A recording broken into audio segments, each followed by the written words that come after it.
அஸ்ஸலாமு அலைக்கும். Hello friends, எல்லோரும் எப்படி இருக்கீங்க? Welcome to taste my foot. இன்றைக்கி நம்ம சேனலில் நாம் பார்க்க போகிற ரெசிபி என்னென்னா, ப்ரெட்டை வச்சு புட்டிங் எப்படி செய்யலாம்னு நம்ம பார்க்கலாம். இது சாப்பிடும்போது நம்ம வாயில் போட்ட உடனே அப்படியே மெல்ட் ஆகிடும். அந்த அளவுக்கு செம சாஃப்டாக இருக்கும். ஓகே, இந்த ரெசிபி எப்படி செய்யலான்னு பார்க்கலாம். இந்த ரெசிபிக்காக நான் ஒரு 8 ஸ்லைஸ் ப்ரெட்டை எடுத்து வச்சுருக்கேன்.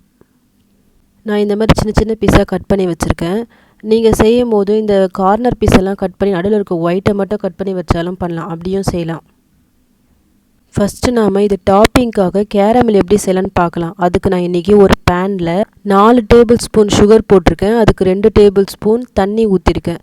அது போட்டு நல்லா இந்த மாதிரி மிக்ஸ் பண்ணி விடுங்க. ஸ்டவ் லோ ஃப்ளேமில் வச்சுக்கிங்க. இந்த மாதிரி நல்லா கைவிடாமல் கிளறிக்கிட்டே இருங்க, இல்லைனா அடி பிடிச்சிரும். நல்லா மிக்ஸ் பண்ணிக்கிட்டே இருக்கணும். நம்ம மிக்ஸ் பண்ணிகிட்டே வந்தால் இந்த சுகர் எல்லாம் நல்லா மெல்ட் ஆகி தண்ணி மாதிரி மறுபடியும் சுகர் ஸ்டேஜுக்கு அது போயிடும். சுகர் மாதிரி கட்டியாகிடும். மறுபடியும் நம்ம கிளறிக்கிட்டே இருக்கணும். இப்போ பாருங்கள், சுகர் இப்போ கட்டியாயிடுச்சு பாருங்கள். ஃபஸ்ட்டு தண்ணியாக இருந்தது, கிளறி விட்டே இருக்கும்போது மறுபடியும் சுகர் ஃபார்ம்க்கே வந்துடுச்சு. இப்போ மறுபடியும் நம்ம அதை மிக்ஸ் பண்ணிக்கிட்டே இருக்கணும் ஒரு கரண்டியால். அப்போது மெல்ட் ஆகும். மெல்ட் ஆகி வரும்போது கலர் சேஞ்ச் ஆகும். கலர் பாருங்கள், லைட்டாக சேஞ்ச் ஆகிட்டே வருதா, ப்ரௌன் கலர். நம்மளுக்கு அந்த கேரமல் கலர் தேவை. அந்த கலர் வரும்போது நம்ம இம்மிடியேட்டாக ஸ்டவ் ஆஃப் பண்ணிடணும். இன்னும் கொஞ்ச நேரம் நம்ம விட்டுட்டோன்னா அந்த கேரமல் கசந்துடும். டேஸ்ட்டு நல்லா இருக்காது. ஸோ இதை பார்த்து பண்ணுங்கள்.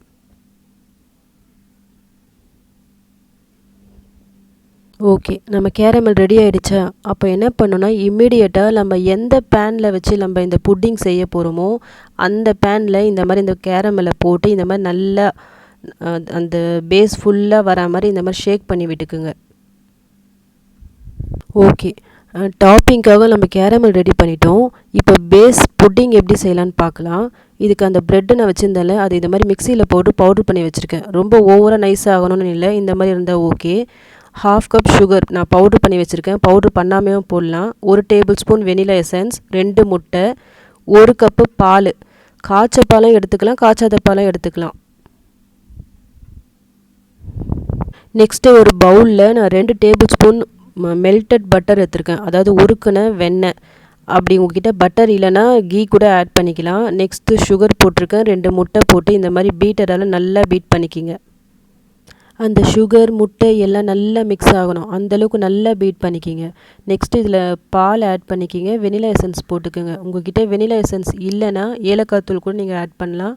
அதெல்லாம் போட்டு நல்லா இந்த மாதிரி பீட்டரெல்லாம் அடைச்சிக்கிங்க. ஓகே, இப்போ நல்லா மிக்ஸ் ஆகிடுச்சா? இப்போ இந்த டைமில் ப்ரெட்டு போட்டுக்குங்க. ப்ரெட்டை போட்டு அதை நல்லா மிக்ஸ் பண்ணி விட்டுக்குங்க. இந்த ப்ரெட்டை போட்டு ஓவராக பீட் பண்ணோன்னு இல்லை, சும்மா ஜஸ்ட்டு அது எல்லாமே மிக்ஸ் ஆகிற மாதிரி பண்ணிக்கிங்க. நம்ம கேரமல் ஊற்றி வச்சோம் பார்த்தீங்களா அந்த பேனில், பாருங்கள் அந்த கேரமல் எவ்வளோ கட்டி ஆகிடுச்சு பாருங்கள். இப்போது நம்ம மிக்ஸ் பண்ணி வச்சுருந்தோம்ல இந்த மிக்சர், அதை இதில் போட்டுக்கலாம். ஓகே, இதை எப்படி பாயில் பண்ணலான்னு இப்போ பார்க்கலாம். நான் இன்றைக்கி இதை குக்கரில் தான் செய்ய போகிறேன். இட்லி பாத்திரம் இருந்தால் அதில் கூட இதை செய்யலாம். இது மாதிரி குக்கரில் கொஞ்சம் தண்ணி ஊற்றி அதில் இந்த மாதிரி ஒரு ஸ்டாண்ட் இருந்தால் அதை வச்சுக்கிங்க. அது மேலே இந்த பேனை வச்சு இந்த பேனோட கொஞ்சம் பெரிய அளவுக்கு மூடி வச்சு மூடிக்கலாம். இதை அலுமினியம் ஃபாயில் பேப்பர் இருந்தால் அதை வச்சு நம்ம கவர் பண்ணிக்கலாம். இந்த குக்கர் மூடியில் கேஸ்கெட் போடலாம், இல்லை போடாமல் இருக்கலாம். நான் இன்றைக்கி போடல. நெக்ஸ்ட்டு விசில் எடுக்கக்கூடாது, விசில் எடுத்துருங்க. எடுத்து தான் நம்ம இதை மூட போகிறோம்.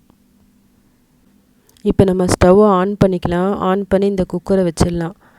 இது ஒரு லோ டு மீடியம் ஃப்ளேமில் ஒரு 40 to 45 மினிட்ஸ் வரைக்கும் இது பாயில் ஆகட்டும்.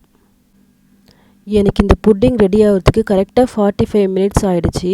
பாயில் ஆகிடுச்சு, நான் எடுத்துட்டேன். நான் இதை எப்படி செக் பண்ணேன்னா, இந்த மாதிரி நைஃப் எடுத்து இந்த புட்டிங் உள்ளே இது மாதிரி போட்டு பாருங்கள். எடுக்கும்போது அந்த நைஃப்பில் எதுவுமே ஒட்டாமல் இருந்தால் இது நல்லா வெந்துடுச்சு, பாயில் ஆகிடுச்சின்னு அர்த்தம். அப்படி ஏதாவது கொஞ்சம் ஒட்டுற மாதிரி இருந்ததுன்னா மறுபடியும் கொஞ்சம் நம்ம பாயில் பண்ணணும். இப்போ நம்ம புட்டிங் நல்லா பாயில் ஆகிடுச்சு. இதை அப்படியே டீமோல்ட் பண்ணி அப்படியே நம்ம சாப்பிட்லாம், இல்லை ஃப்ரிட்ஜில் வச்சு நம்ம சாப்பிட்லாம். நான் இன்றைக்கி இது ஃப்ரிட்ஜில் வச்சு தான் சாப்பிட போகிறேன். இது ஃபஸ்ட்டு ஃப்ரிட்ஜில் வச்சுட்டு அப்புறம் எப்படி டீமோல்ட் பண்ணலான்னு பார்க்கலாம். நான் ஃப்ரிட்ஜிலேருந்து எடுத்துட்டேன். இதை டீமோல்ட் பண்ணுறதுக்கு முன்னாடி இந்த சைடில் இந்த மாதிரி நைஃபால் இந்த மாதிரி நல்லா எடுத்து விட்டுக்குங்க. அப்போ தான் நம்ம டீமோல்ட் பண்ணும்போது ஈஸியாக வரும். ஃபஸ்ட்டு இந்த மாதிரி பிளேட் அது மேலே வச்சுட்டு அப்படியே திருப்பி விடுங்க. கையால் இந்த மாதிரி லைட்டாக தட்டி விட்டுட்டு இந்த பேனை எடுத்துருங்க. அது ஈஸியாக டீமோல்ட் ஆகிடும். ஏன்னா நம்ம ஓரத்தில் வந்து நம்ம கத்தியால் இது பண்ணியிருக்கோம்ல, இது ஒட்டாது உள்ள ஈஸியாக அப்படியே வந்துடும்.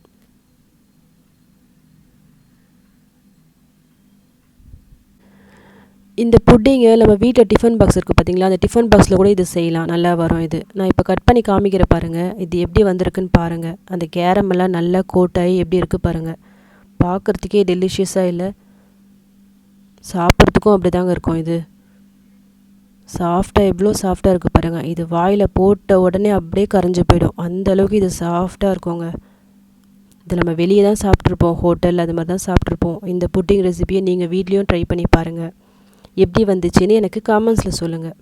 இந்த ரெசிபி உங்களுக்கு பிடிச்சிருந்தா லைக் பண்ணுங்கள், ஷேர் பண்ணுங்கள், கமெண்ட் பண்ணுங்கள். மறக்காமல் சப்ஸ்கிரைப் பண்ணுங்கள்.